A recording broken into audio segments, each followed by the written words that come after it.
So I plan to have the lectures now, and your presentation will be held on 1:30 today. Okay, is it clear?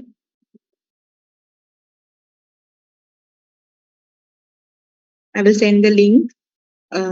According to the schedule, you will be having the presentation today, but not now at 1:30. The group need to present today. Let me check.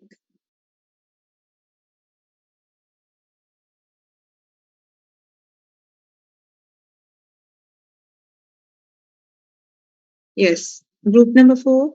Are you here? People from group number 4? Yes, ma'am. Okay, you will be having your presentation at 1:30 today, okay? Clear? Yes, ma'am. Okay. Group number 12? Anyone from group number 12 here?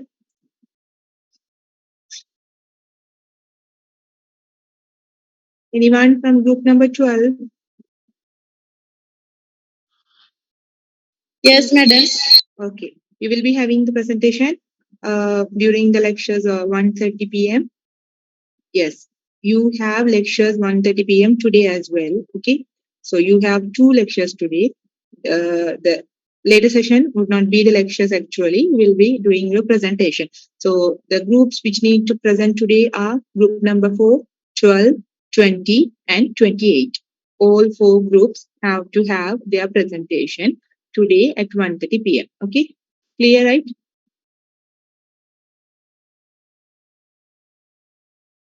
Okay. If the members are not here, others please inform themselves that they will be having the presentation at 1:30. Now we will continue the session from where we left. We have already completed 8 chapters up to the group, understanding the work groups. And now we are moving to the next chapter, that is understanding the work team. So you will be finding very easy to understand this team concept because you are already familiar with something very closely related concept, that is the group. So the group and team, though we are using these terms interchangeably, today you have microeconomic lecture, macroeconomic. Is it so? Yes, ma'am. Okay, then how about evening 7 to 9? You don't Okay, have any ma'am. lectures, right?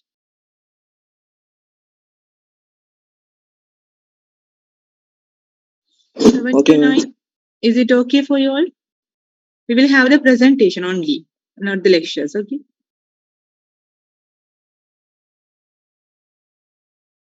Please raise your hands if you are okay.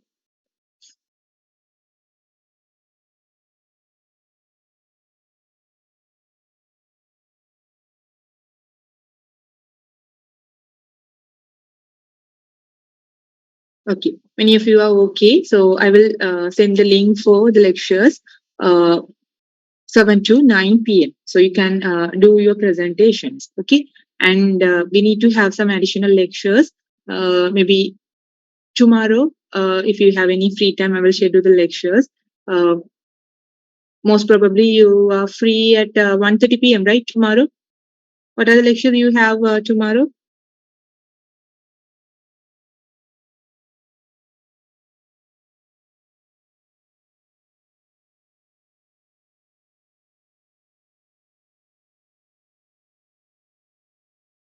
Do you have the English lectures at 8:30 and marketing at 10:30?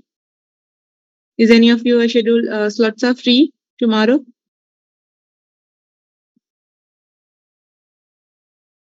Yes, please let me know about the time. MS75, are you here?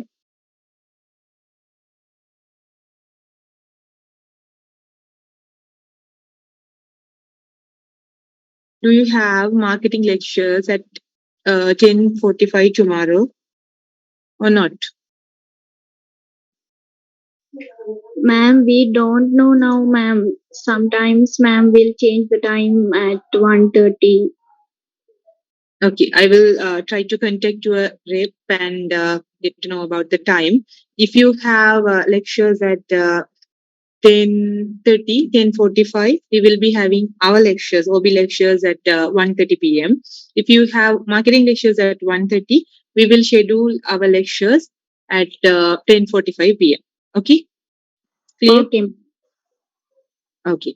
So now we will move to the chapter that is understanding the work groups. So as I already said, since although we are using the groups and team interchangeably in our day-to-day life, when it comes to the organizational behavior, and if we try to define it, if we try to understand it in a very formal way, both are not actually the same. There are certain differences in the way the groups and teams are formed and they function. Okay, so now we will try to understand how the work teams are formulated and how they are performing their functions in an organizational context. So the specific learning objectives that we are intending to achieve through this chapter is just 6 learning objectives.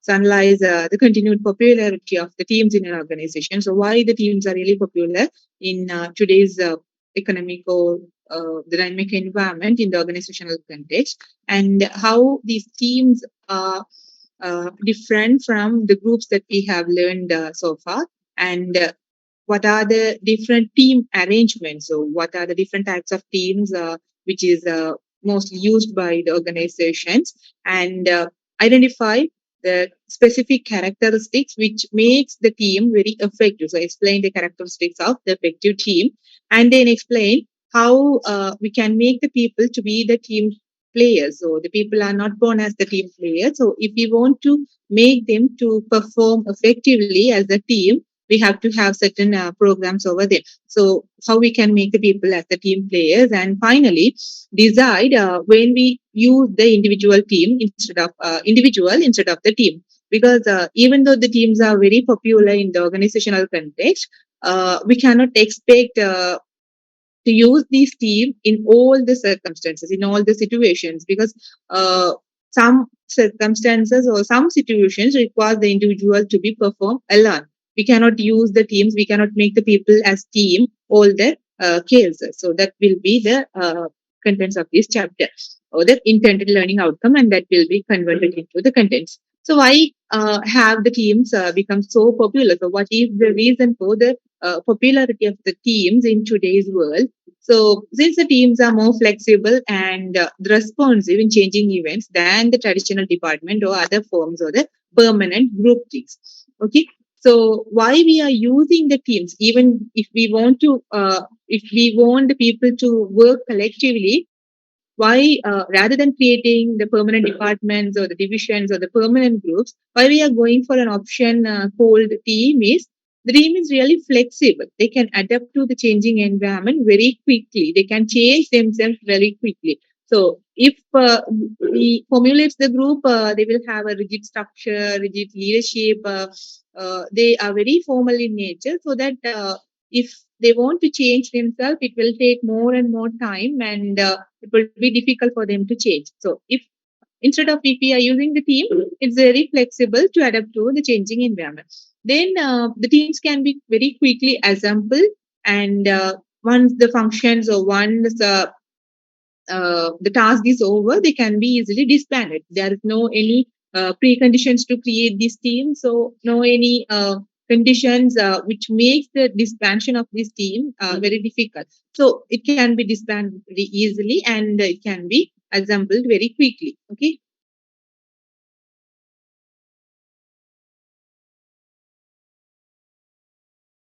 How you are saying that we have the coverage problem at night? It's not a case. Why the issue? How the coverage can be a problem during the night time only? If it is a problem, it should be a problem for the day as well.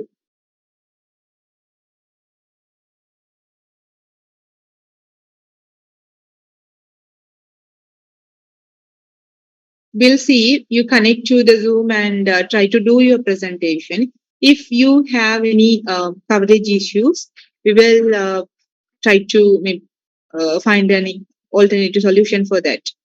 Okay. You try your best to do the presentation. And then there are an effective means to democratize the organization and increase the employee involvement. And teams are the effective way in which we can make the people to empower the people. We can delegate the power, authority, and resources to the low level people. So it's an effective way to democratize the organization. Okay. So power cut. MS48. Where are you from?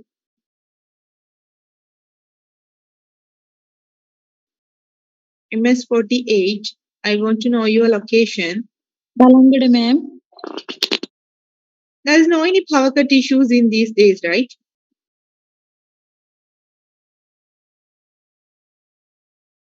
What's the issue? Is there any scheduled power cut? Respond.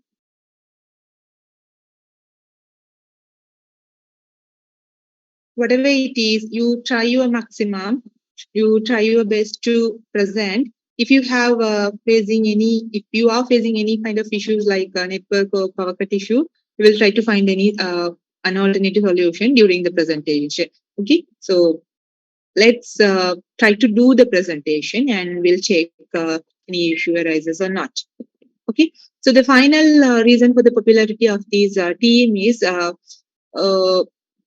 the involvement in teams positively shapes the individual. So if the individuals are put into the team, so if they are really involving themselves in the team function, it will shape the individual to become very positive and to have a very collaborative mindset and make the people to make the decision and let the people to make the decision very effectively. So these are the reason behind the high level of popularity of the teams in an organizational context in today's world.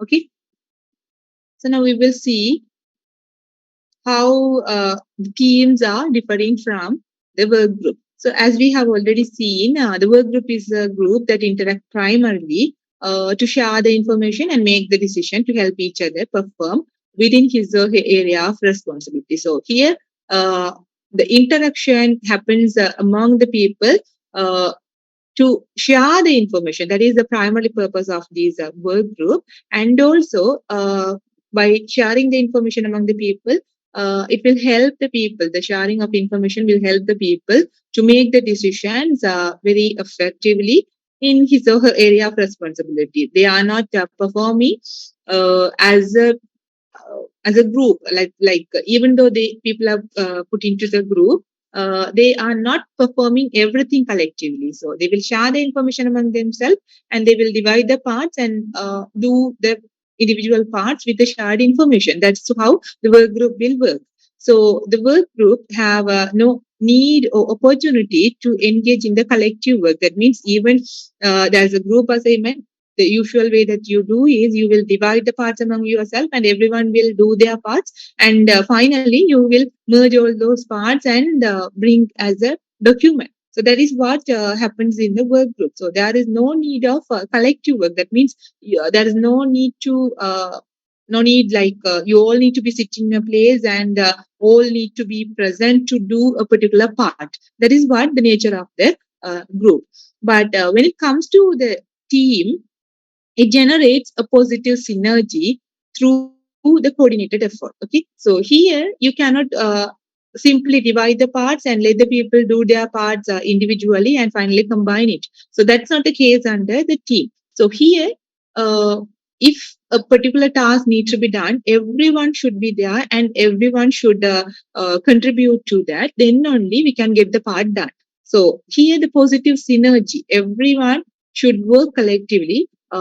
And they have to develop a positive synergy among the group through the coordinated effort. So when you see the work group, there is no need of having this positive synergy. There is no any synergy among the employees. Okay, so if we uh, put these difference between these work groups and team into a bullet format.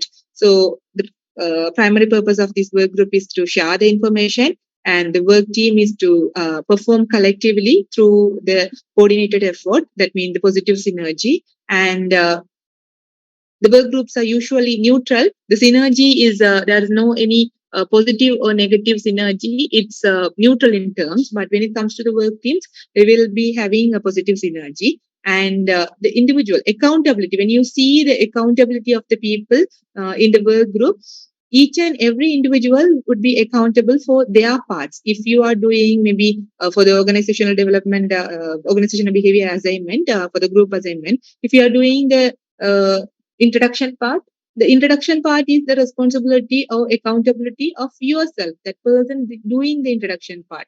So not the responsibility or the accountability of the others. But when it comes to the team, everyone would be accountable for that particular part, even the introduction, even the data collection, even the analysis. So everyone would be accountable for each and every part. And when it comes to the skill work group, it requires a random and variety of skills. It's varied among the individual. Each and everyone would be having different skills, and they will be working individually, even though they are put into a group. And when it comes to the work teams, they might have different skill, a variety of skills, a variety of knowledge, but those skills, knowledge, and everyone will be complementary to each other. That is the nature of the work team. So this is the difference between the work group and the work team. Okay, so the management is looking for the positive synergy that will allow the organization to increase the performance. So what the management is expecting is they are expecting a positive synergy which is created through the collective effort, coordinated effort of the members among the team. And the extensive use of the team create a potential for the organization to create greater outputs with no increase in input. So when you are using the team in an organization with the same number of people, with the same amount of resource, with the same amount of time, you can have a greater performance. The inputs are same. You are not changing anything. What you are doing is you are making the people to work as a team. So through the positive energy, positive synergy they are creating, the performance could be increasing. So that is what the expectations of the management. Okay. So now we will see what are the different types of teams which are used by the organization. There are four most common type of team in an organization. So we can identify the first one is the problem solving team. The second one is the self-managed team. Third one is the cross-functional. Fourth one is the virtual team. So these are the four different or four common types of team which is used by the organization in these days. So here you can see the pictures which are depicting each and every type of team. So here the problem solving team, the individual will be there, a separate individual. What they will do is they will come together to analyze about a problem, and through the analysis they will come up with a solution to the problem. And self-managed team, again the individual would be there and they will be interacting with each other, and no one would be serving as the leader or maybe the supervisor. They will manage their function, they will manage their task, they will manage themselves. No one is needed to supervise or to coordinate their effort.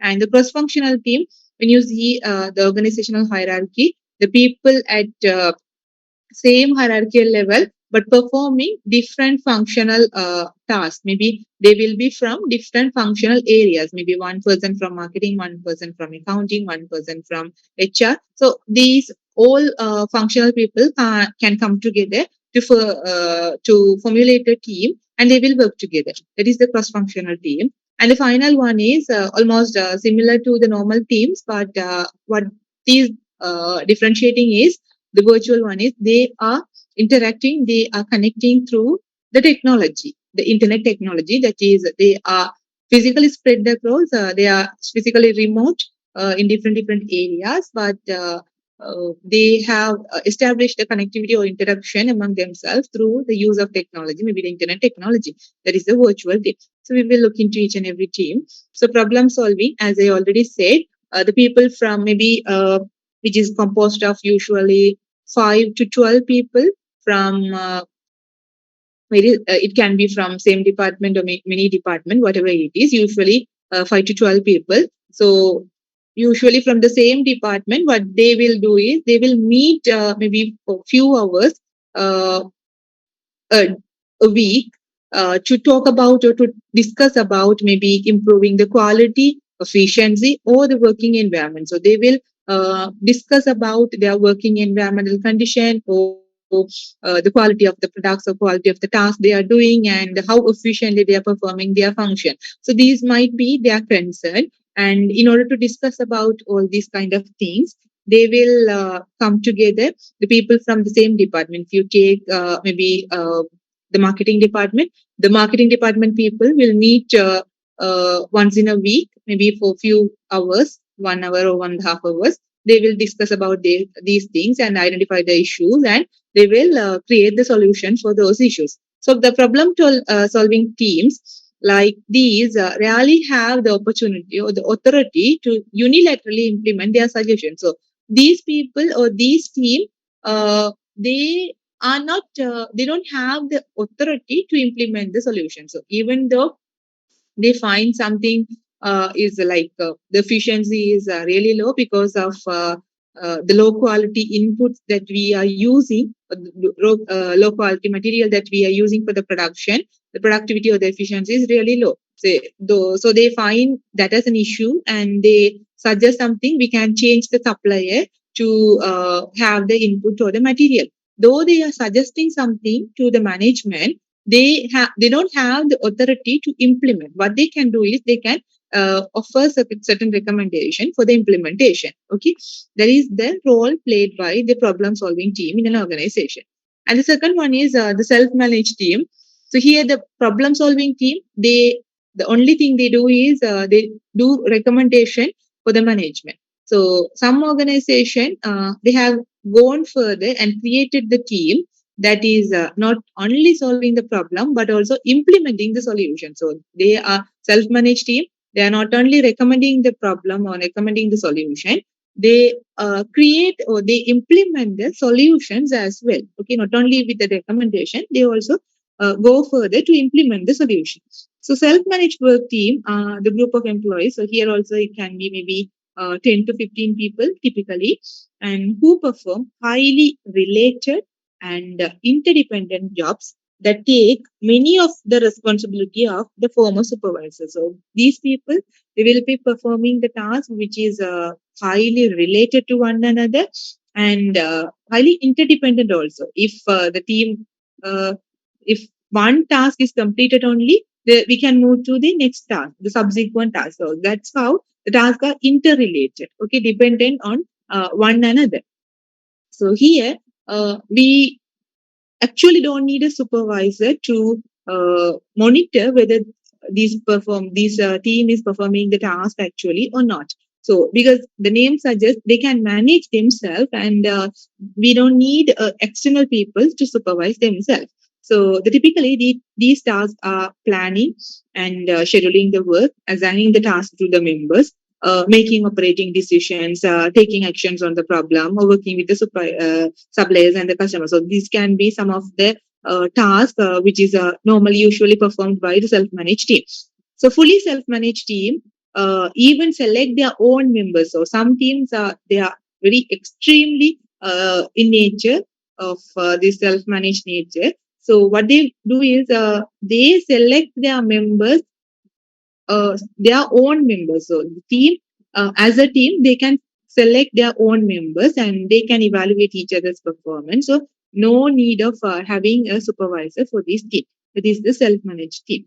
And the third team, that is the cross-functional team. As I already said, the cross-functional in the sense the people from different functional area will come together and to accomplish a task. That is the cross-functional team. So the cross-functional team also very widely used in the organization and hard to imagine a major organizational undertaking without one. So without a cross-functional team, we cannot go for a new initiative, maybe a major undergoing, or we cannot go for a major undertaking in an organization without the use of this cross-function. Because if we want to do something, maybe even to go for a marketing combine or maybe a promotion, we need to have the knowledge of the marketing people, the promotion, and we need to get support of the people from HR. We may need the people and we need to prepare a budget for those promotions. So whatever we do, we need to have the interaction from each and every department. So these cross-functional teams are really necessary for the organization. So without these, the organization cannot undertake any major things. Okay. So the teams are equivalent of the social networking group that collaborate in real time to identify the new business opportunities. So these are usually equal to the social networking group. And these teams are an effective mean of allowing the people from diverse area within or even between the organization to exchange. So we can create the cross-functional team within the organization, or even between the organization also we can create this cross-functional team. And the final type of team is a virtual team. The same traditional team is converted into a virtual environment through the computer technology. So where the people are physically dispersed, they are not in a physical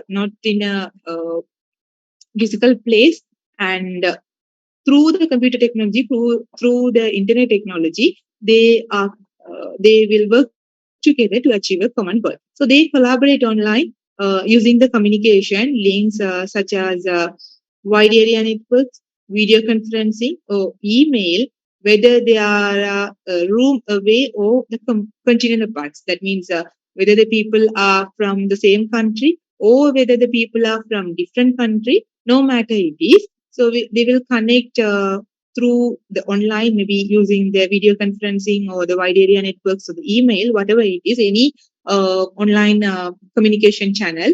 They will communicate with each other to achieve a common goal. Okay, so nearly all team today at least some of their work remotely. So in these days, especially after the COVID-19, even the people are physically in a particular place, they will do their certain tasks through these communication technology. So for virtual team to be effective, what the management need to do is, first one, trust is established among the members. So one inflammatory remark is an email can severely undermine the team trust. So first one, if you want to work as a virtual team, you need to establish the trust among the members. Second one, team progress is monitored closely since people are physically dispersed, not meeting with each other face to face manner. So we have to monitor the team progress closely. And the third one, the effort and the products of the team are publicized throughout the organization. So whatever you are doing, whatever the progress, we have to publish it throughout the organization. We should not hide it. We should not keep it as a confidential one. If we can publish it throughout the organization, so that team members will know, okay, this is published, so that we have to work hard and make the results done. So that's how the people will think and work. So these are the four different types of team. So the type of team we have described so far are typically smaller standalone teams. Through the activities related to the broader organizational objectives. So typically we have maybe 7 to 10 people or maybe 15 to 12 people. So that is the number of the members in each team. So they are very small in nature. So as the tasks become more complex, the team often grow in size. So we cannot complete a very complex task with maybe 12 or 15 members, so that we have to increase the size of the team. So increases in the team size are accompanied by the higher coordination demand, creating a tipping point at which the addition of another member does more harm than the good. Okay. So to solve this problem, the organization used the multi-system collection of two more interdependent teams. So what they are using is they are creating small teams and again combining uh, those two small teams as a large team. A multi-team system is introduced by the organization to deal with the complex goal and to achieve the superordinate goals. Okay, so how we can create the? Is it clear? The team, the concept teams, and the different types of team. Anything to ask? Any clarification?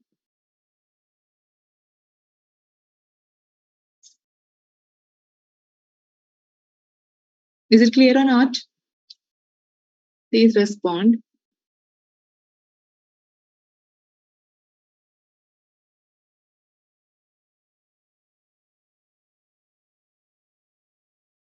Okay, if it is clear, we can move on to uh, the other topic, that is how we can make these teams very effectively. Okay, so how we can create the effective team and what are the uh, things which characterizes an effective team. So we can organize the key components of the effective team.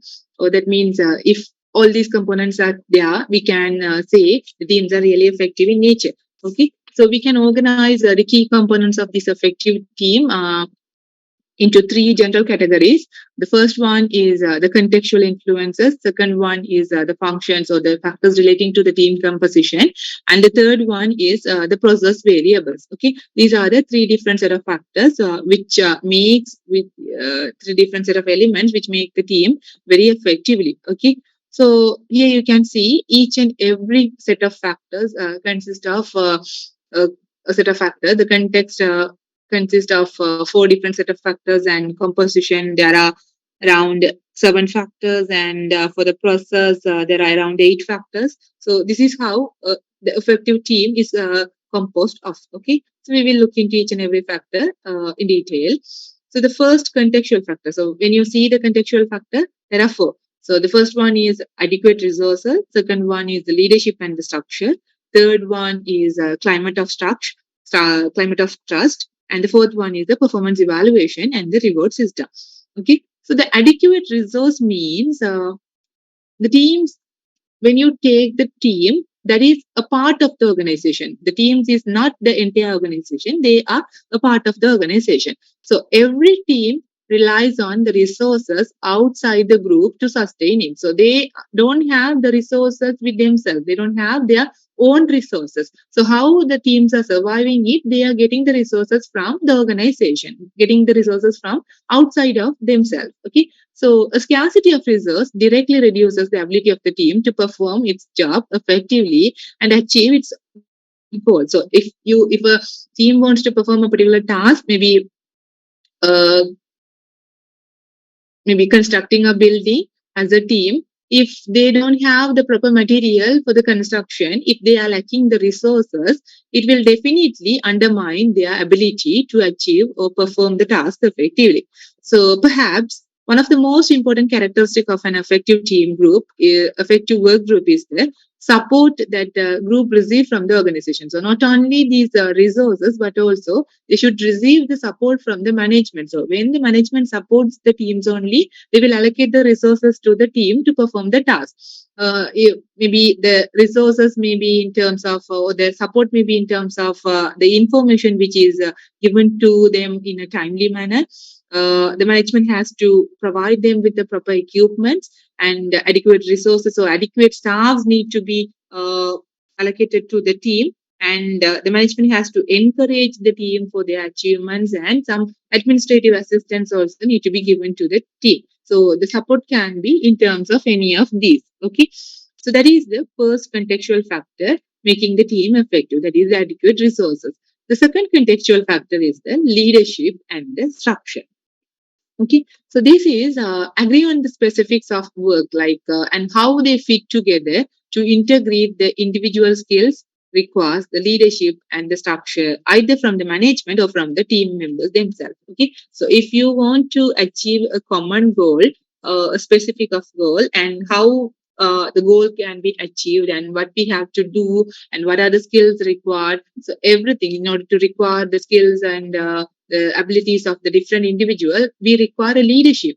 Okay, so these leadership and the structure of the team, which can be sometimes come from the management, or else we can select one from our team to be the leader, to guide ourselves, to give us the structure guidelines, so to push ourselves to achieve the goals. So that is the leadership and the structure. Okay, the next one is the climate of trust. So the members of effective teams trust each other. So if the members are not trusting each other, they will not share the information, they will not share the resources, they will not uh, do or support each other. So for the basics of everything, the basic of sharing resource, information, and support is the trust. If the trust is not there, we cannot expect anything to done properly. So interpersonal trust, that is the trust among the members, facilitate the cooperation. And if you trust your friend, you don't need to monitor your friend whether he or she is doing the things properly or not. So the same is applied to the team as well. If the team members are trusting each other, we don't need to monitor each other's behavior. The bond members around the belief that others on the team won't take the advantage. If we are trusting each other, we can uh, even give the money to the other member to do something for the team. So because of the trust, we believe that he will not use the money for his or her personal benefit. Okay, so that is the climate of trust. And the final contextual factor following making the team effective is the performance evaluation and the reward system. So individual performance evaluation and the incentive may interfere with the development of the high performance team. So if you want to make your team to perform with the high level of effectiveness, then you have to make the evaluation and the reward system as a team.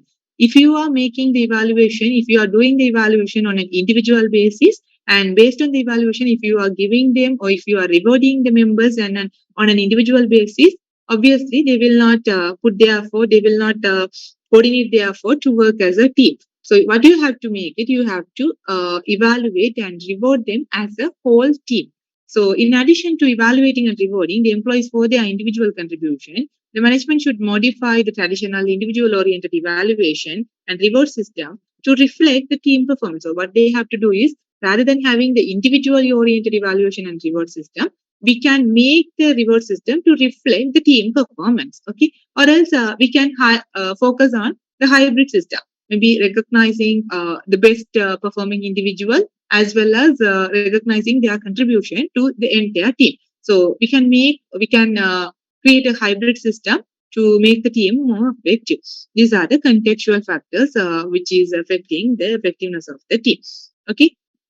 So now we are moving to the second set of factors or the second set of element of an effective team is the team composition factors. So under the team composition, we can see the ability and the personality of the team members, allocation of the roles and diversity, size of the team, members' preferences for their teamwork. So all these things will fall under the second set, that is the team composition. Okay.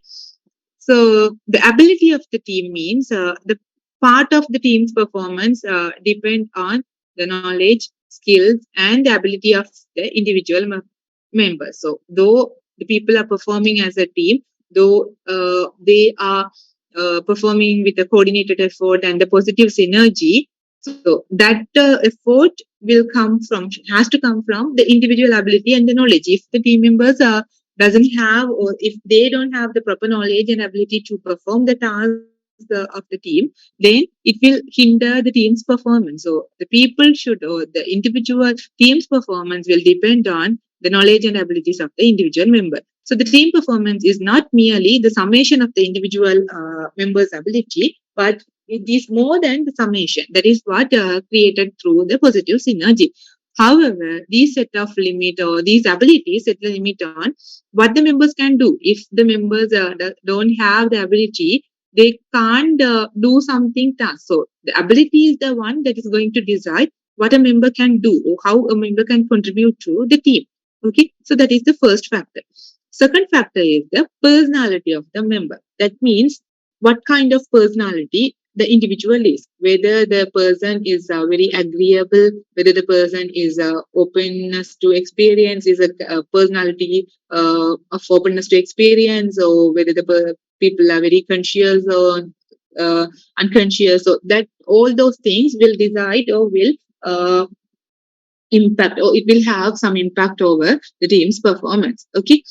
So specifically, the teams that rate higher on the mean level of conscientiousness and the openness to experience tend to perform better, and the minimum level of team member agreeableness also matter. Okay, so if the people in a team are not very agreeable, and if they are very low in agreeableness, it's very difficult for the team to perform the task. Okay, so a minimum level of agreeableness from each and every member is required, as well as they can perform very well if the conscientiousness of the people are at an average level, a mean level, and if the people are openness to experience, we can expect the team to perform very well. And again, the team did worse when they had one or more disagreeable members. And if the members are very disagreeable in nature, they had the very worst performance. Okay, and the conscientiousness people are good at backing up the team members, and they are also good at sensing when their support is truly needed. So conscientiousness people, they will do everything in a very orderly manner, so that through that they can back up the other members, and whenever the team is in a need of support, they will sense that, they will understand, okay, the team requires the support, and they can give that support in a proper manner. And the openness to team members, since they wish to have new knowledge, they wish to learn something new, they will share the information they have themselves with others, and they will try to get some information from each other members. So through that, the team can perform very well. Okay, this is the personality of the member, so it will also affect the overall performance of the team. And the next one is the allocation of the roles. So again, how the team is allocating the different roles among their members will have an impact on the team performance. Okay, so the experience and the skills of those in core roles, that means if one person is performing the role as a leader, he has to have a certain level of experience and a certain level of knowledge to handle the task the team need to complete.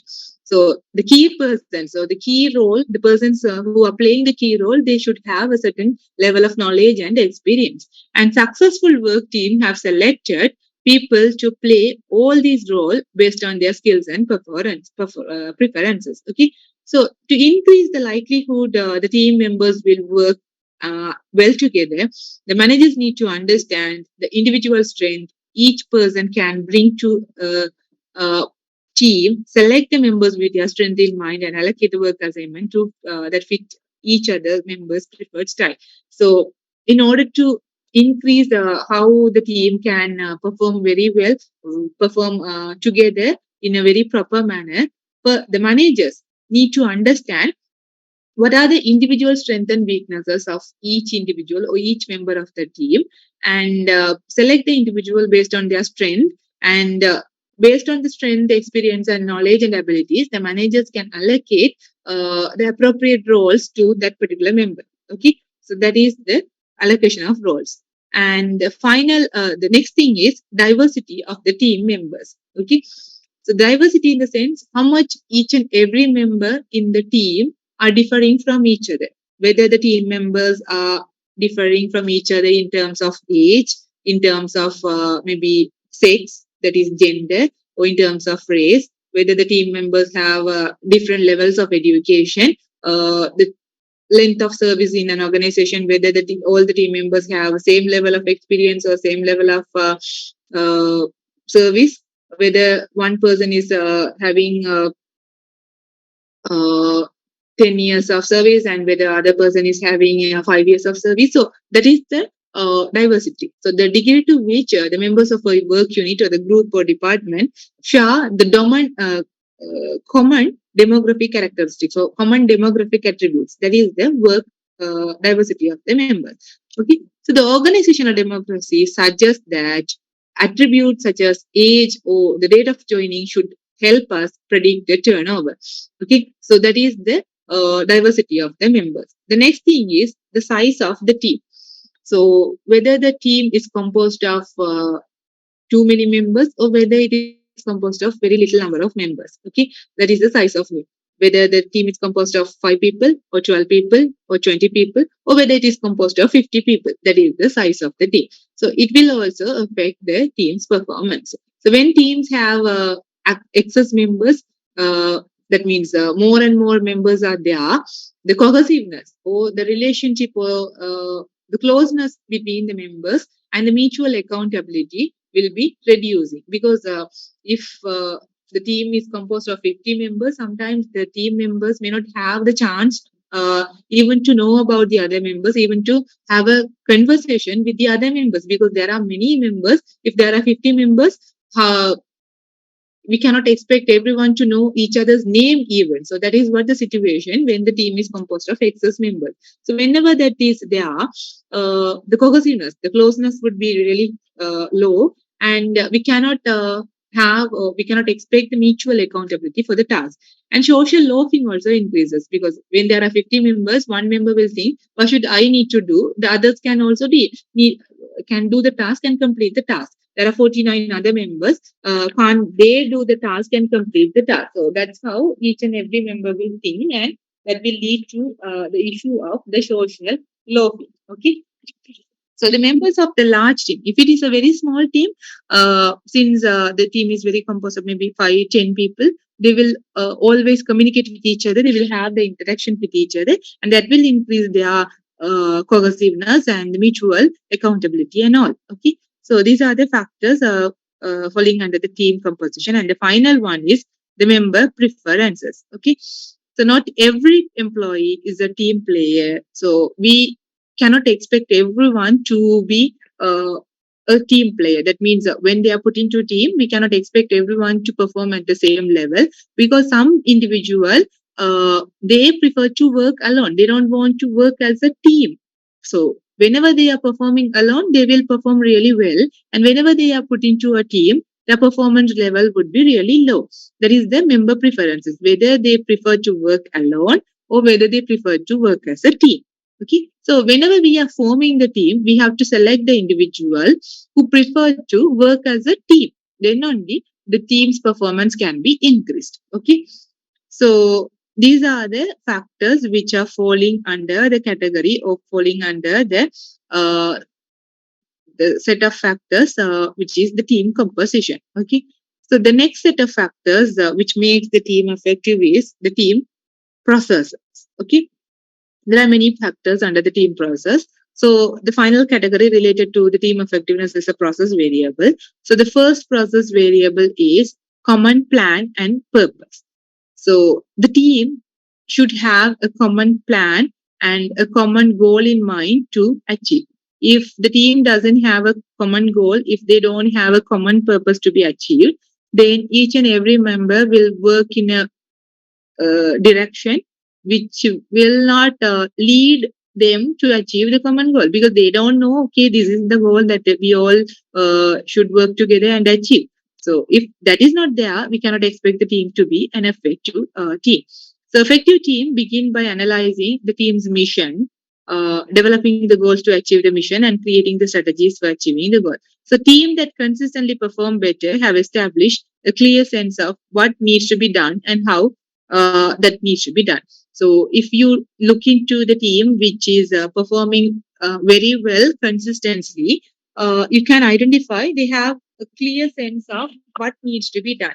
They have established the clear goals. Okay, this might be the goal. This has to be done, and this is how we have to do these goals. Okay, so the members of successful team put a tremendous amount of time and effort into discussing, shaping, and agreeing on a purpose that belongs to them both collectively and individually. Okay, so the members of the successful team, what they will do is they will put their time and effort and in discussing and identifying the issues and identifying the purpose, and they whenever they start their work, they will put a tremendous amount of time, a huge amount of time to decide or to agree on a common purpose. Okay, so once they agree on a purpose, everyone will collectively work to achieve that purpose. That is the common plan and purpose. The second process variable is the specific goals. So successful team translate their common purpose into specific, measurable, and realistic performance goals. So as you all know, the purpose or the vision, mission, or the common purpose is vague in terms. So we cannot expect them to be achieved if we are not specifying it clearly. If we are not developing the specific goals. Okay, increasing maybe performance of the organization might be the goal of a team, But increasing performance in the sense, what does it mean? What does consist the performance? If it is not clearly defined, we cannot achieve the goals at all. So what we have to do is we have to break the specific purpose. We have to specify it. We have to mention it in a very specific and measurable terms. Maybe increasing the sales by 5% in 6 months. So this is how we have to develop the specific goals so that after the end of the 6 months, we can measure whether the sales is actually increased by 5% or not. So this is how we have to specify, we have to create the specific goal. So there is this specific second component of the team process. Third one, the team efficacy. Team efficacy means team as a whole, they should have the confidence in themselves that they can complete the task, they can complete the task successfully, they can succeed, and they can achieve the common goals. That is the team efficacy. That means team as a whole, they should have a confidence in themselves in achieving the goals. So teams that have been successful raise their beliefs about the future success, which in turn motivate the team to work harder. So whenever they have a confidence in mind, it will motivate them to work more and more harder and achieve the goal. So what can the management do to increase the team efficacy is there are two options available. Okay. First one, the team achieve the small success, helping the team achieve the small success that build the confidence. So rather than allocating the very large goals and large specific purposes to the team, which is very hard to achieve, we can let the team to achieve the small successes. And through the small successes, they will have or they will develop a certain level of confidence in their mind. Okay, if we can achieve this, we can achieve the next goal as well. So that small, we can let the teams to achieve the smaller goals, and then providing the training to the members. If the team members are lacking the knowledge, skills, and abilities to perform the specific task, we can provide the team members training to develop the particular skills and knowledge set to deal with the task. Okay.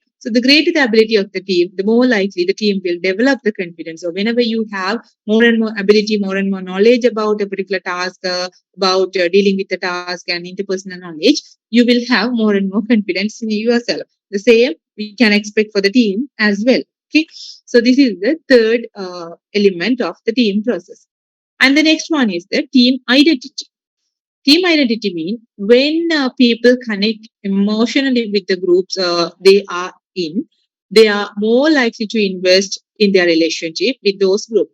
So the team identity, in the sense, if you see yourself as a member of that particular team, if you want to be the member of that particular team, you will put more and more effort, and you will spend more and more time on working for that particular team. So you will invest in the relationship with the team members. That is the team identity.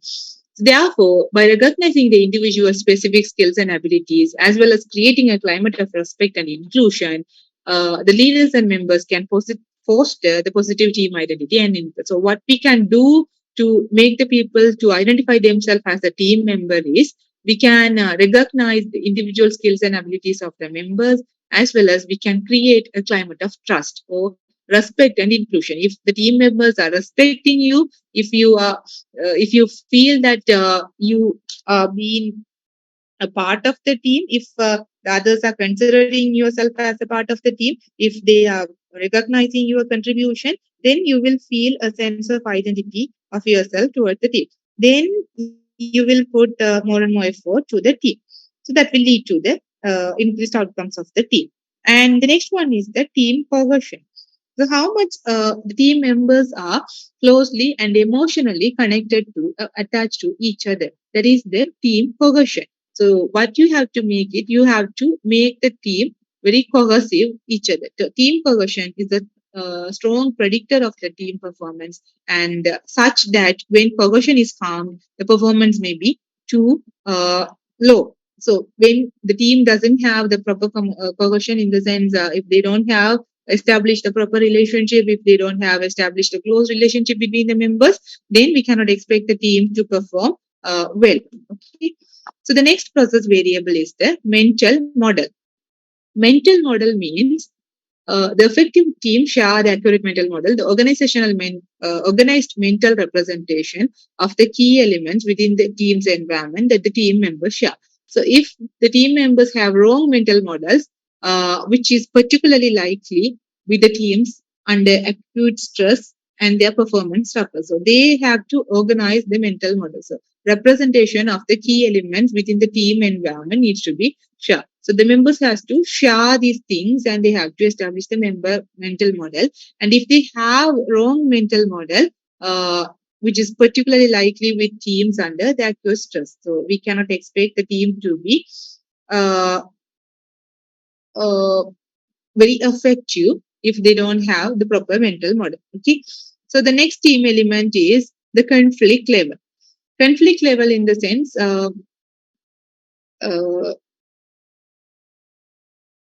we have to keep the conflict at a very low level. We should not let the people to have the conflict with each other.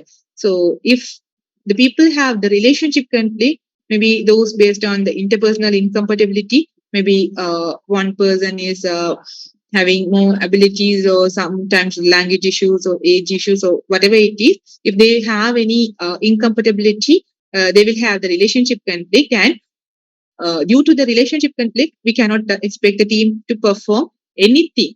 So it will almost dysfunctional. Okay. However, when the teams are performing the non-routine activities, some kind of disagreement. So if the team are performing different activities, and if it is not non-routine one, we should expect a certain level of disagreement between the people about the task. Okay, how the task should be done, what the task need to be done, what are the tasks need to be done, and how it should be done. So if the people are not agreeing with each other, they will have the discussion about the task, they will have certain arguments, and they will find the best solution or best way to do the task and best way to complete the activity. So that level of disagreement is okay, accepted, but uh, the relationship conflicts are making the teams dysfunctional, almost dysfunctional. Okay. So the next one is the social loafing. Social loafing means the individual can engage in the social loafing and cost on the people or the group effort because of their contribution can't be identified. So the social loafing in the sense as we have studied in grouping. So whenever people are working as a team, they will put less effort, they will contribute to the team very less, because they are thinking that why should I contribute to this team? Why can't others do the task? Why can't others complete the task? Even I'm doing something, they are not recognizing myself. So why should I do this task? That's how the people used to think, and they don't do anything for the team, and they reduce their effort. So what we can do to reduce this, if the social loafing is really high, then the performance will be affected. Okay. So effective team undermine this tendency. We have to reduce this tendency by making the individual members individually and jointly accountable for the team members. So whenever the members are individually and jointly accountable for the team outcome, they will put their effort on the team's outcome, team's performance, and achieve the target. So therefore, the members should be clear on what they are individually responsible for and what they are jointly responsible for. So that level or that awareness should be in the minds of the people so that they can perform very well. Okay. So these are the things, or these are the elements of the effective team. Anything to ask? Any clarification? Is it clear?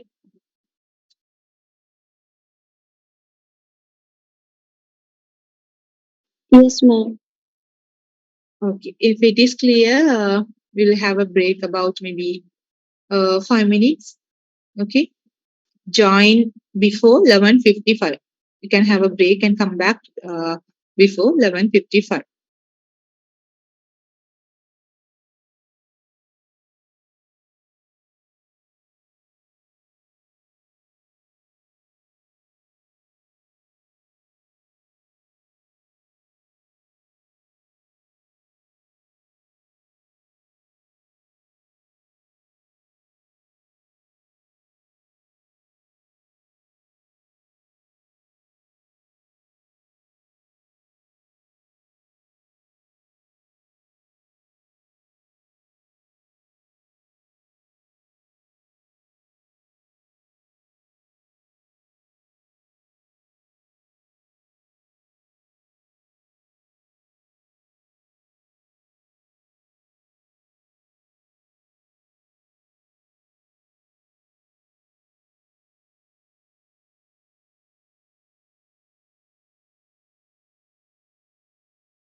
Okay, shall we start?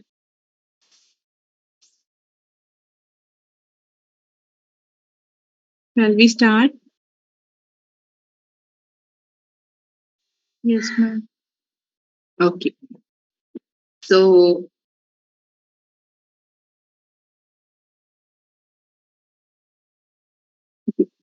I have an announcement regarding your mid-semester examination.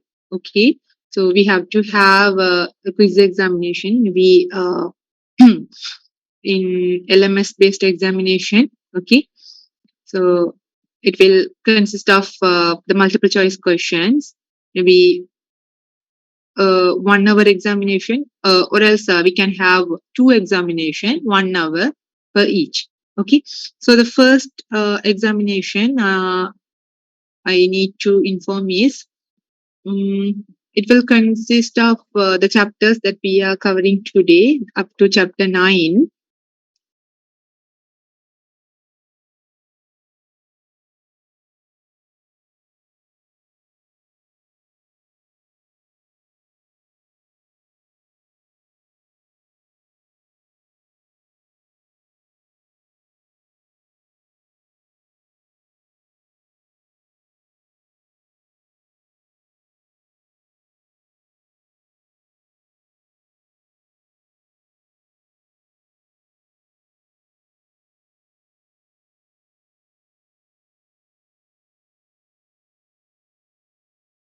Okay, so it will consist of the chapters up to chapter 9. That means the chapter that we are learning today.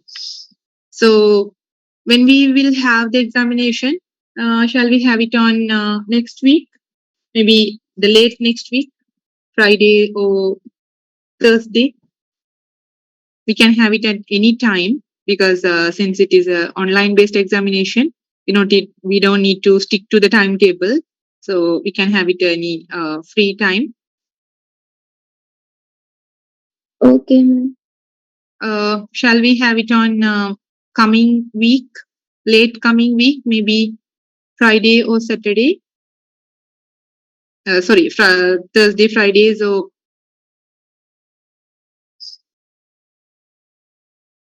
okay. So I will inform about the date of the examination in tomorrow's class. Okay, but remember the chapter it will cover until chapter 9, the chapter that we are learning today. Okay, so please inform others who are not here in this lecture, who are absent today. Please inform themselves as well that we are going to have the mid-semester examination. It will be an MCQ examination, and it will cover the chapters until chapter 9. Okay, now we will move to the chapter. If you have any doubts, you can ask maybe regarding the examination or something. If you have any issues on the dates on the upcoming days, if you have any other examination, maybe charted or something, please convey me as early as possible before finalize the date. Do you have any such issues? Anyone? If you have any issues, you can raise your hands. Once the date is finalized, you should not ask for the postponement or delays. Is it okay for you all? If it is okay, please raise your hands.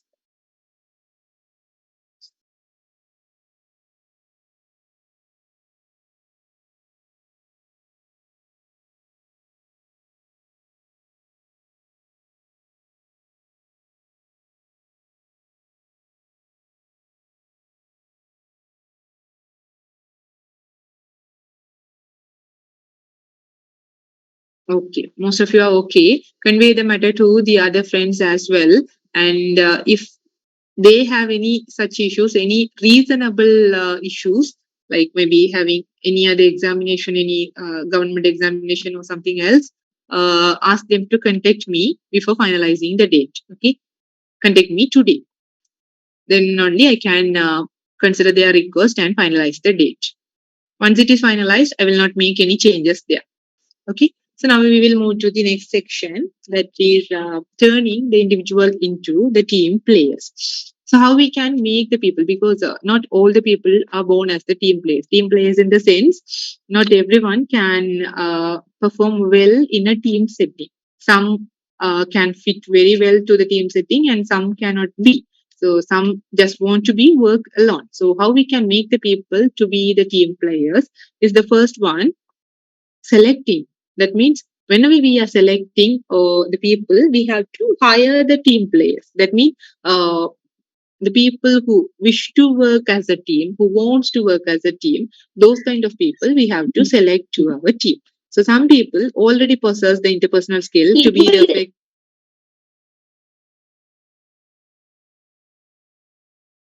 the effective team leaders. So whenever we are selecting, we are composing the team, we can select those kind of people. So they will perform really well. So when we faced with job candidates who lack the team skills, sometimes when the organization is facing the lack of members who wants to work as a team, we can have three options. First one, we can leave the people. We should not hire them for our organization. If the organization culture is doing everything in using the team, then when a member lacks in the team abilities, team working ability, we should not hire them. And the second one, if you don't have, if you have to hire them, assign them the task or the position that don't require the teamwork. So if sometimes because of the skills and knowledge they possess, it is necessary for the organization to hire them. So without them, there is no any other candidates who possess the same level of skills and knowledge. So in such circumstances, the organization is forced to hire those people. So if so, we can allocate the task and the position which can be done individually. No need of having the teamwork for the position. Third one, if that is not feasible, the candidates can undergo the training to make them into the team players.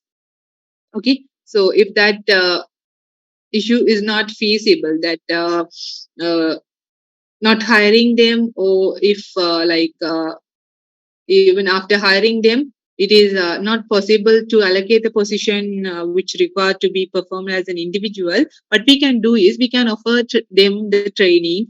We can conduct some workshops or any kind of activities to make the people to be the team players. So that is the third option that we can use for making the people or turning the people into the team players. Okay, the next option, that is selection. Okay, so the next option that we can use to make the team players or create the team players is training. Okay, that is creating the team players. So training specialists conduct the exercises that allow the employee to experience the satisfaction the teamwork can provide. So what they will do is there are specialists who can conduct the training program to make the people to be the effective team players. Okay, so it is not the not like the normal training program. What they will do is they will make the people aware of the benefits, the satisfaction the people can gain by working as a team. So those kind of knowledge will be transferred from the expert to the other people.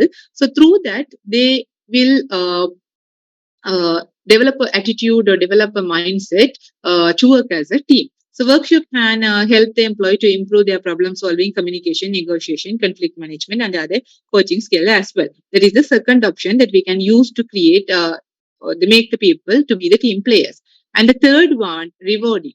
Rewarding means whenever you are designing the reward system, you have to reward or you have to design it to reward as a team, not as an individual. Okay, so you can make a system where the performance is evaluated as a team, and the people are rewarded as a team. So an organization reward system must be revoked to encourage the cooperative efforts rather than the competitive effort. Okay, so what you can make it, you can recognize the cooperative effort among the team members and give them the reward as a entire team. So the promotion, pay raises, or other forms of recognition, everything should be given to the individual who work effectively as a team members by training maybe new colleagues, sharing information, helping to resolve the team conflict, and mastering new skills. Okay, these are the things that we can use. So this doesn't mean that individual contribution should be neglected. It should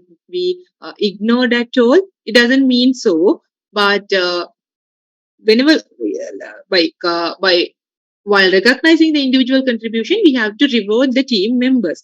Finally, don't forget the intrinsic rewards such as maybe the commentary.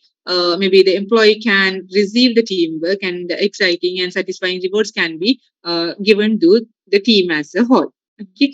So the next one is be aware of the team that, as I already said, the teams are not suitable for each and every situation. So we have to use the team only when it is suitable or only when it is appropriate for the situation. So how do you know whether the work of the group would be better done in teams? And you can apply these three tests. You can ask three set of questions to decide whether the team is suitable or using the individual is suitable.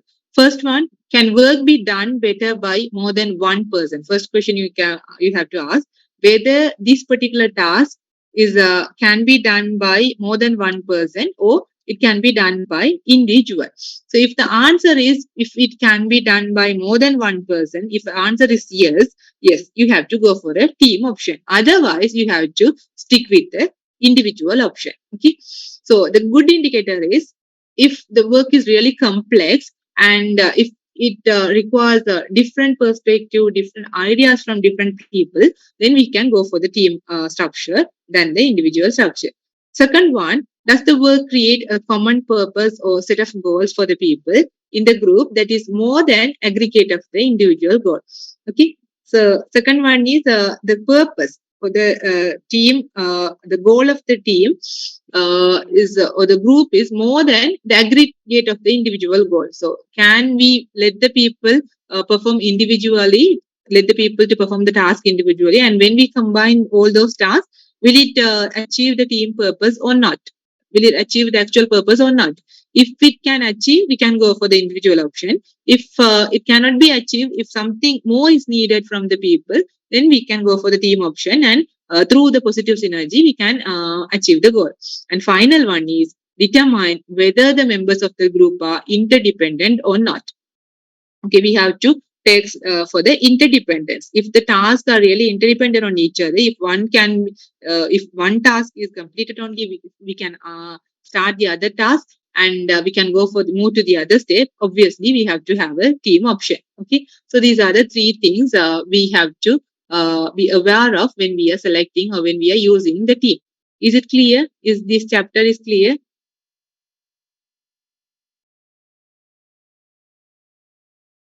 Clear or not? Clear, ma'am. Okay, let me give 2 minutes to put my laptop into charger, uh, and we will start the next chapter. Okay.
Okay. So we have completed chapter 9. I will upload the note immediately to the LMS, because you need these notes to study for the mid-semester examination. So I can upload the notes immediately today.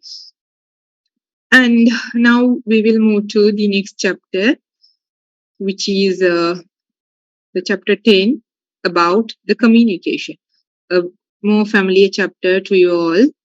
Nothing difficult. You might have studied about this communication in management, and you might have pre-knowledge about these things.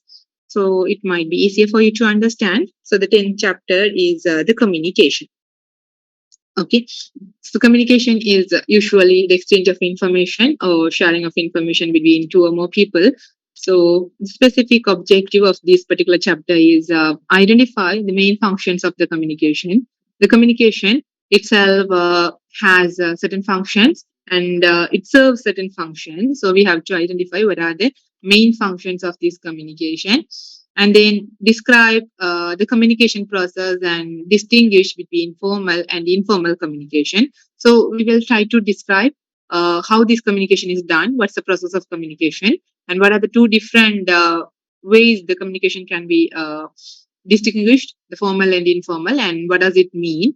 And the next one is we will try to contrast the downward, upward, and the lateral communication while providing the example for each type of communication.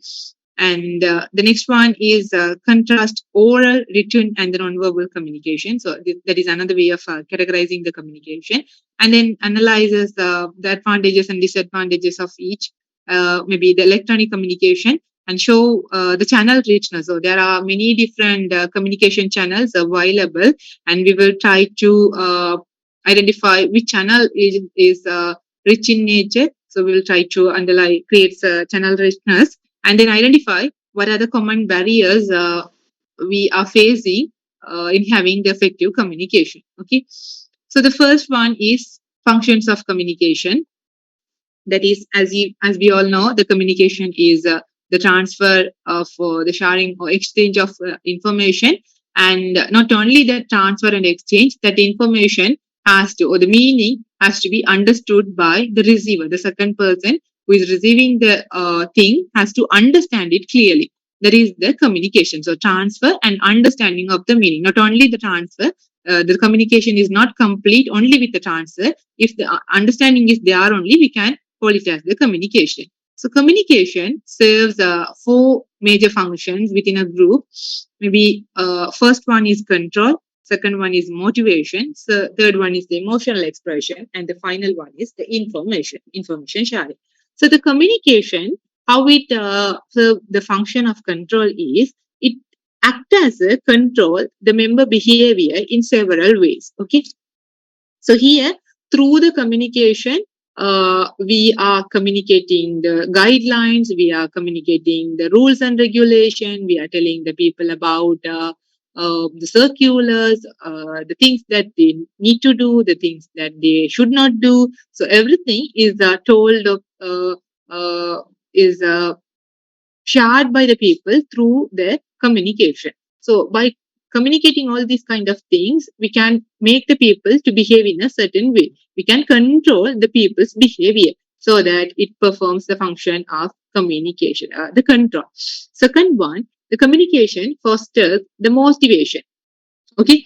So by clarifying to employees what they must do and how well they are doing, and how they can improve it if the performance is subpar, then we can motivate the people. So by performing the performance evaluation, by offering the feedback to the people, by offering the rewards to the people, we can communicate. Okay, we can tell the people how well you are doing and what are the things that you need to improve if you want to perform better. So here the communication plays the role or performs the function of the motivation. So the information, the formation of specific goals. Okay. So once the goal is formulated, we have to let the people know about the goal. How we are making the people know about the goal is through the communication. So then feedback on the progress, and reward for the desired behavior. So everything can stimulate the people or can stimulate the motivation among the people. The third function performed by the communication is the emotional expression. Okay, so whenever the people are in a social interaction, so they will share their satisfaction, they will show their frustration, they will share about their feelings, their emotion, uh, their surroundings, their happiness. So everything will be communicated among the people. So it will serve the function of emotional expression as well. And the final function of the communication is to facilitate the decision making. So the communication is the one which provides all the information which is required to make a decision, which is required to identify the alternative, which is required to select the most suitable choice. That is the facilitating decision making. Okay, these are the four different functions which is performed by the communication. Now we will move to the communication process. This is also a very familiar process to you all. So if the communication needs to take place, there should be two parties at least. One who is sending the message, the other one is who is receiving the message. So there will be two major parties, sender and the receiver. Sender who will create the message and he will encode the message uh, to secure the privacy or the confidentiality of the message. And once the message is encoded, he will send it through the channel. And once the message, the receiver is the one who will receive the message, maybe in a decoded, encoded way. So in order to understand the message, he has to decode it. And once the message is decoded, he will receive the message. Okay.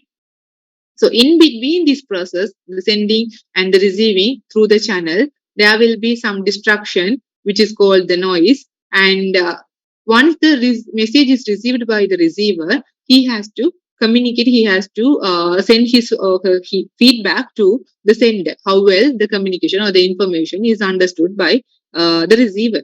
Okay. So this is the communication process, and these are the elements in the communication process. Okay, sender, receiver, channel, noise, and the feedback. So the sender is the one who initiates the message by encoding a thought. So sender will initiate a message by encoding a thought. He is the one creating the message. So the message is maybe a physical product of the sender's encoding. So it is a physical product of the sender who will create the message.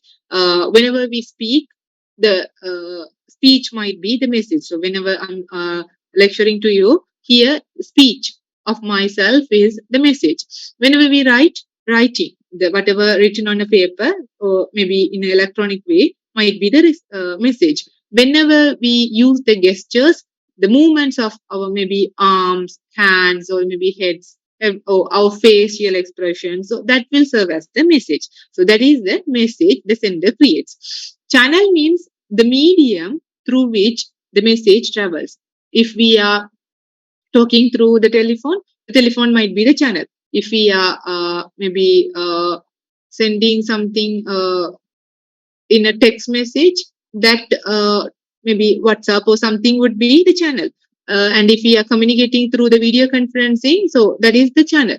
So how we are communicating the message from the sender to the receiver, how the message transfer through which medium the message travels. So the sender select determining whether to use a formal, informal channel.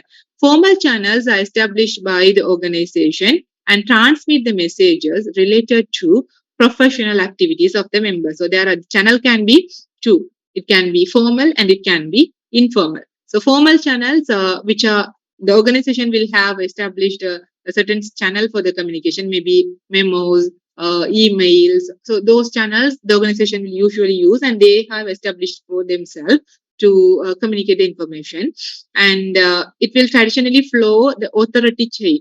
So if you want to, in an organizational setting, if you want to communicate someone, you can not communicate directly themselves. There is a channel. That means there is a hierarchy.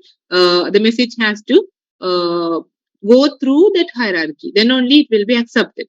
So in the other forms like informal channels, which are very spontaneous in the nature. So when you want to communicate, you just take your phone and send a WhatsApp message to your friend. That is how the informal communication take place. No need of following this hierarchy, and spontaneously the message emerges and communicated to the second person. And the third element is the receiver, the one who is the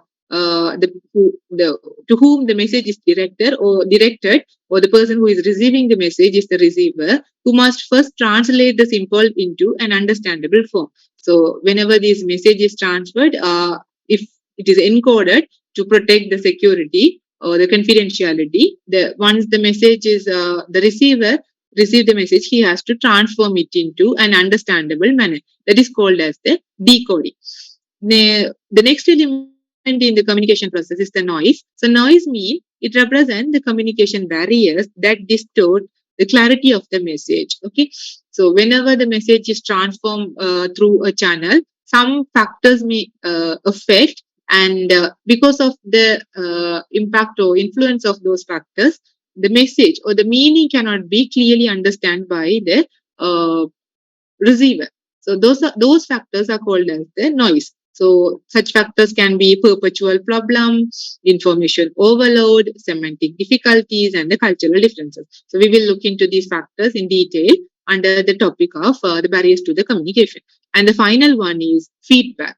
So the receiver has to send the feedback to the sender about how well the information is uh, understood, how well the information is transmitted from the sender to the receiver. Okay, so it determines whether understanding has been achieved or not.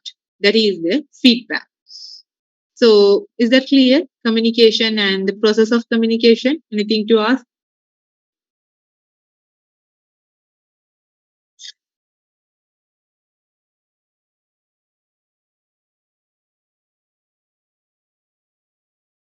Okay, thank you for the response. Now we will move to the other section, that is the directions of the communication. Okay, so there are many different ways through which the communication can be classified. So you have to understand in which basis the communication is classified. Here, the communication is classified based on the direction. That can be three: vertical, lateral, uh, there can be two, mainly vertical and lateral. Again, the vertical communication can be classified into two: upward communication and the downward communication. Okay, so the downward communication, in the sense, which is one category of the vertical communication. So the communication that flows from top level to the lower level, that is the downward communication. If a message is communicated from top level manager to a lower level employee, that is called as the downward communication. The information flows from top to bottom. Okay. So group leaders and the managers use it to assign the goals. So what kind of informations are communicated from the top to lower level people are maybe the goals, because the goals are created by the people who are in the top positions of the organization. So they will create the goal and they will communicate the goal to the lower level people. So when they are doing so, that kind of communication is called as the downward communication. And they can provide the job instruction, they can create the rules and regulation, policies and procedures, and they can tell about everything to the lower level employees. That is called as the downward communication.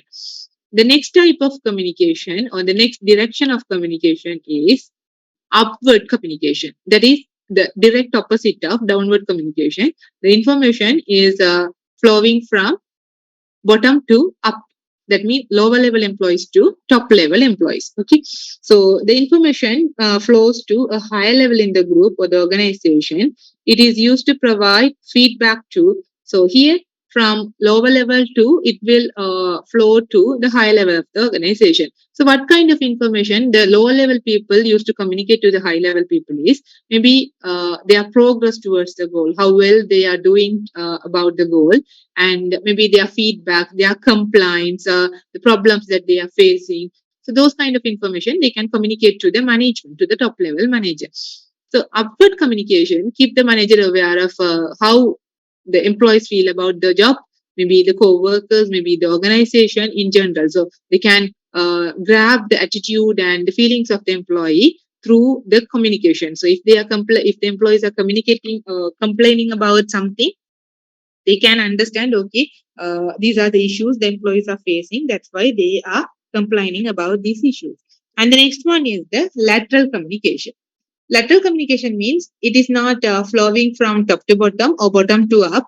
It is flowing in the same level. So when communication takes place among the members of the same work group, members of the work group at the same level, that is called as the lateral communication. So it can be between the managers at the same level, employees at the same level, the members of the work group at the same level, whatever it can be. The communication which take place among the people of same level is called as the lateral communication. Okay, so these are the directions of the communication.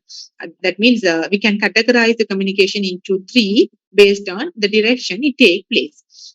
The next category of communication is oral and written and these non-verbal communication. How it is classified is, or in which basis it is classified is based on the interpersonal communication.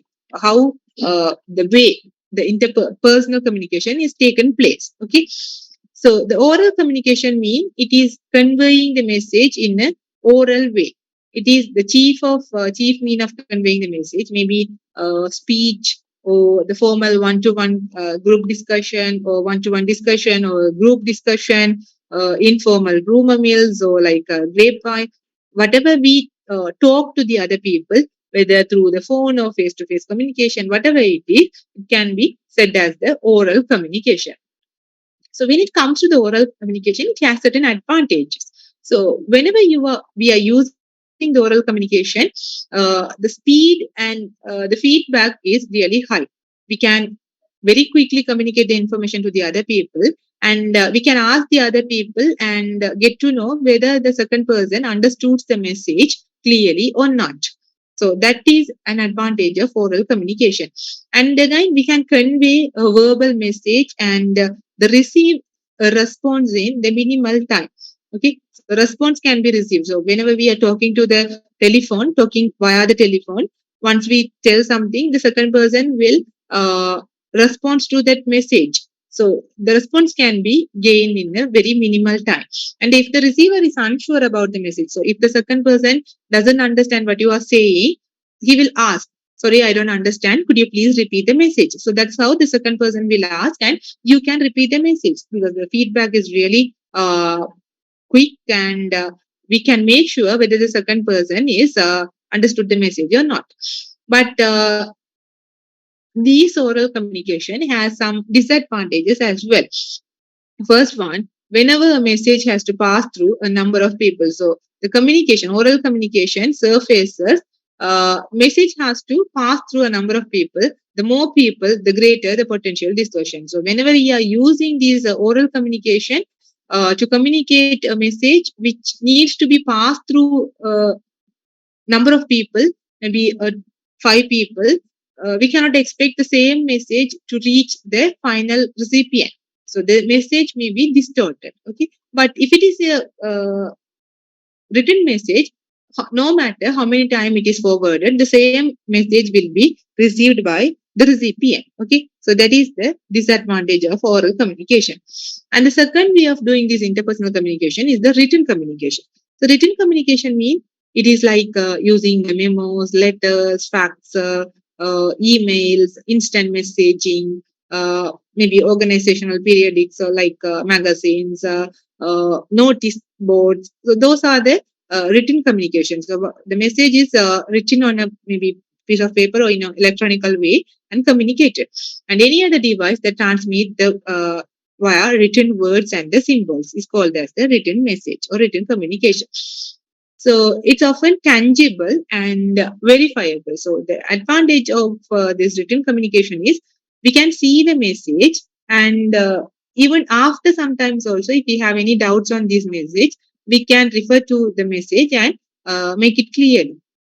Okay, but if it is a oral communication, once the communication is done, it's done. We cannot go back to the situation and know what is exactly said by the person. So that issue is there, and both the sender and receiver had a record of the communication. So if you are sending a message, the sender will also have the message in his or her mobile, and the receiver also have the message in his or her mobile. So both the people have a record of the communication, and the message might be stored for a definite, indefinite time period. Okay, so message, or whether it is written, whether it is electronic communication or the physical communication, the message is stored for indefinite period of time.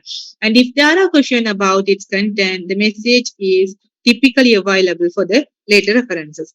And the final benefit is usually forced to think more thoroughly about what they want to convey in a written message than the spoken. So whenever people speak, they will speak whatever comes in their mind uh, spontaneously, and they will speak it immediately. They will not think like whether this is correct or not, how the other person will mean it. Nothing will be in their mind. Whatever comes into the mind, they will immediately talk. But whenever they are writing or sending a message through the email or maybe a text, they will think more logically and in an orderly manner. And once the message is written, they will go through the message again and verify it. Then only they will send.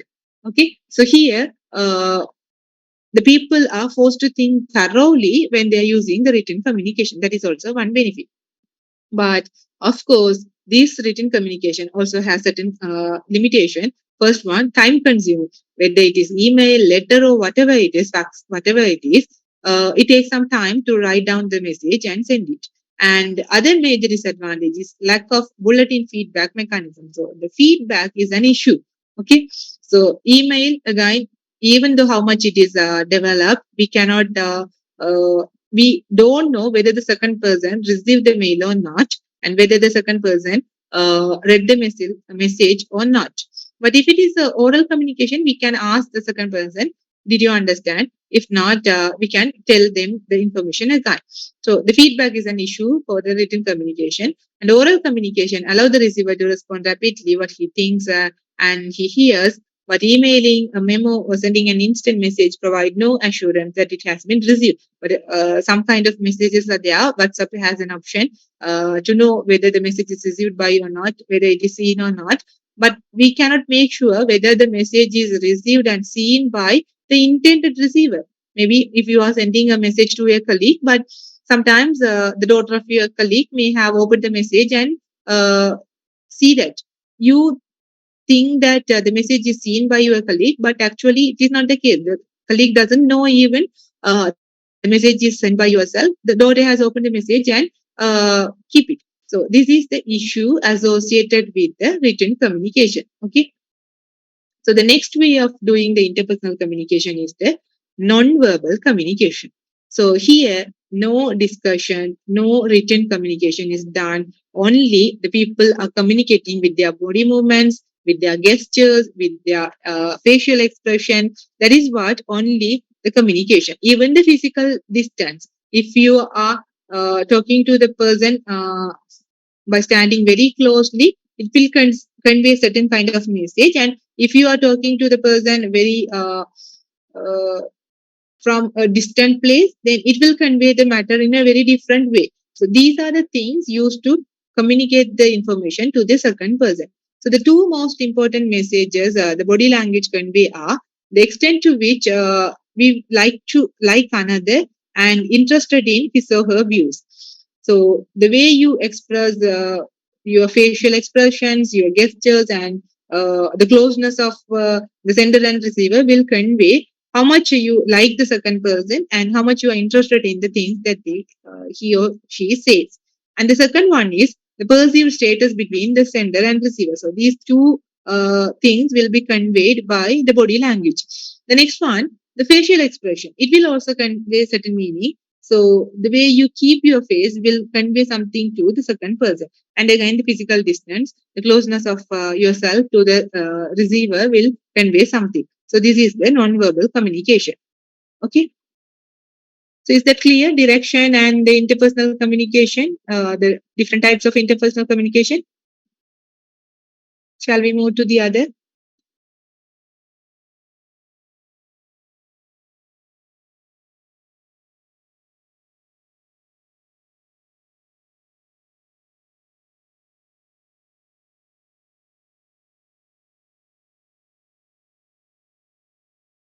Okay, thank you so much for the response. So now we will move to the formal small group networks. That means how the people are creating or communicating among themselves when they are working as a small groups. So these are the three options available from them to communicate with each other. First one, they can use chain communication, and the second one, they can use a wheel communication, and third one, all channel communication. We look into each and every one.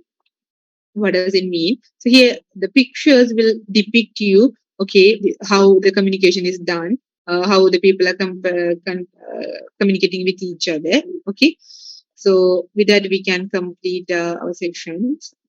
So the formal communication or the formal organizational network can be very complicated because the organizational formal organizational context is really complicated because there are many people working for the organization, and everyone will do a certain level of task, different variety of tasks, and they need to share the information about those tasks to the other people.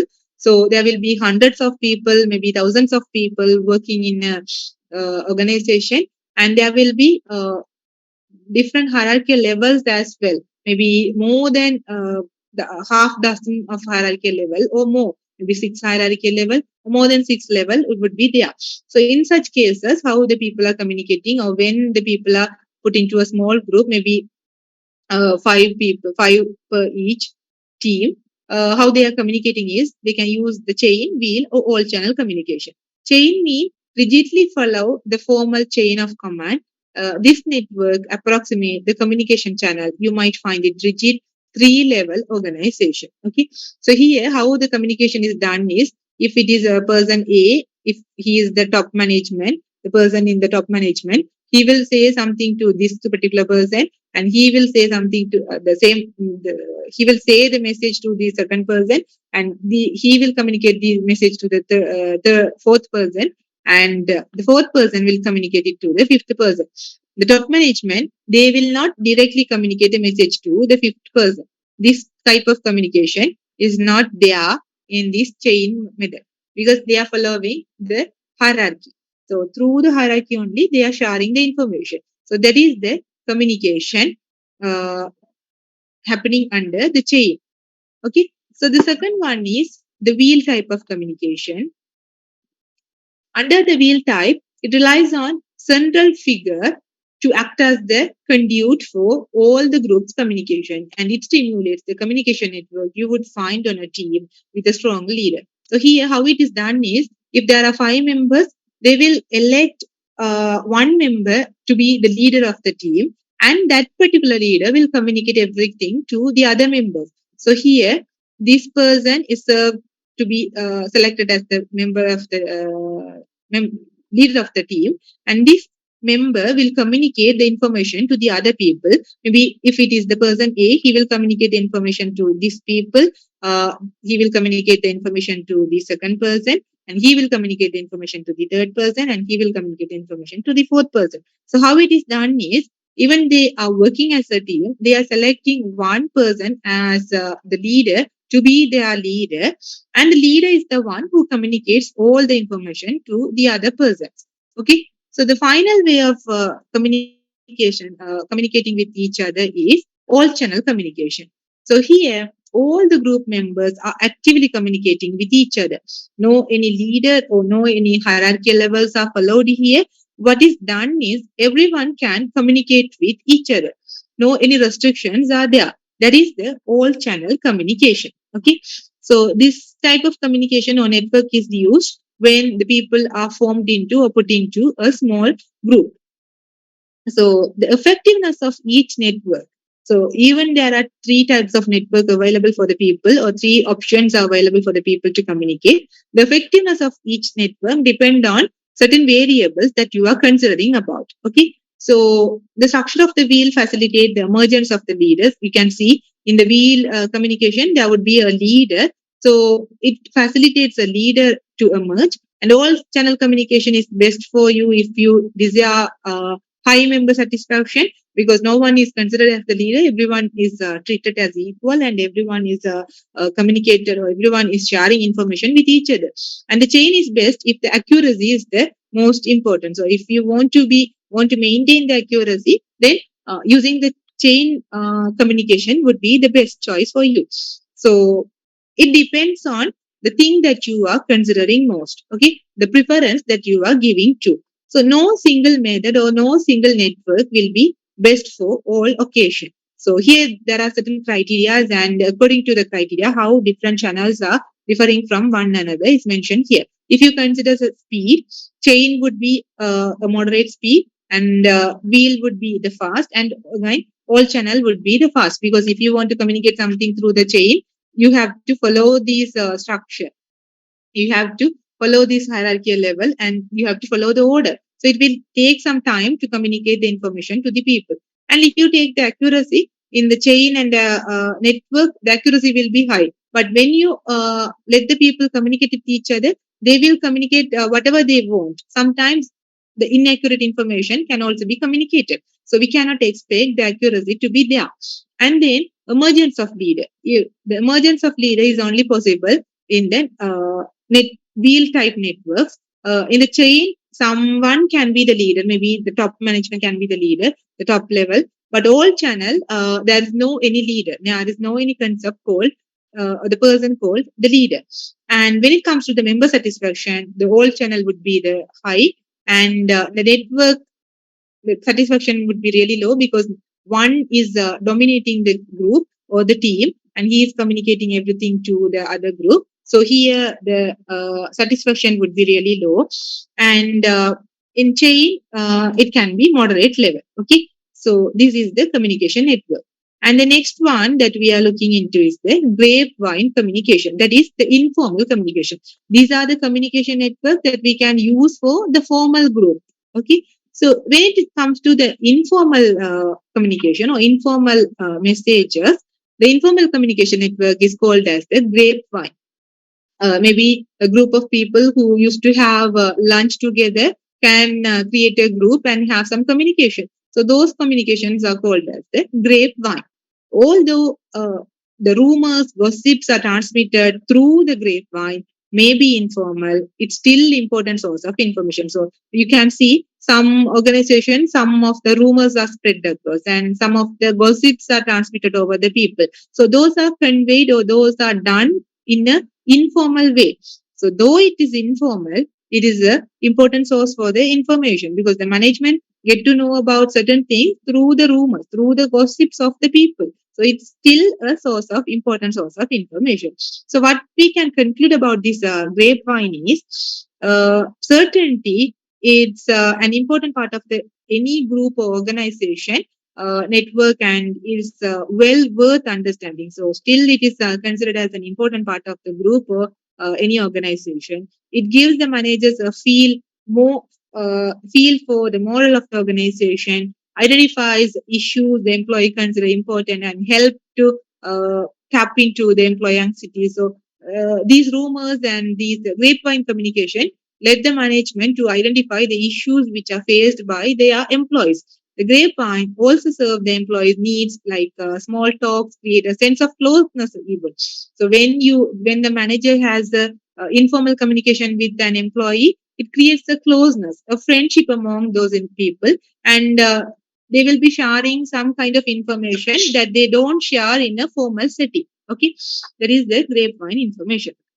The suggestions for reducing the negative consequences of these rumors. So, even though it is considered as an important source of information, there are certain negative consequences also because of these rumors. So, what we can do is provide the information. So, in the long run, the best defense against the rumors is to good defense. That means why the rumors are arising.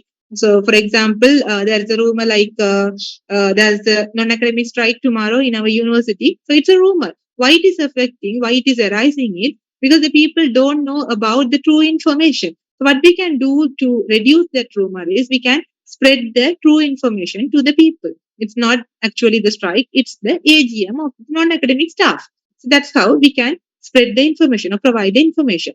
And And then explain the action and decision that may appear inconsistent, unfair, and secretive. So whenever the manager sometimes select a person or promote a particular person to higher position, the people may think like the managers are favoring to that particular person. That's why they have promoted this person to the higher position. So that kind of rumors would be there.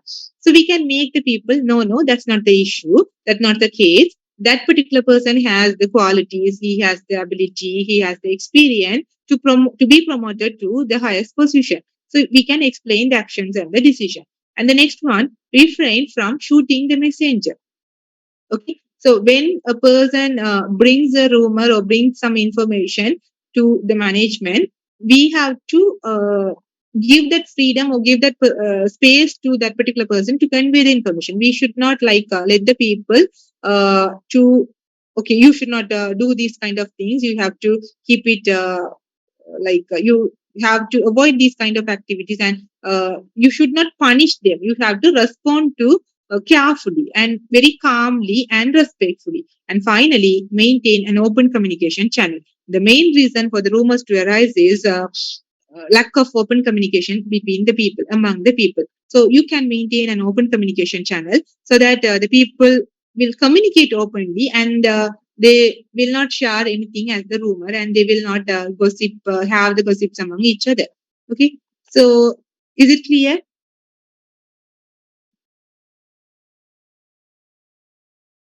Yes, ma'am. Okay. Anything to ask? Is everything clear? Shall we wind up the session? Okay. If you all are clear, we will wind up the session. Thank you for joining. I will let you know about the mid-semester examination later. Okay. Thank you. Thank you, ma'am.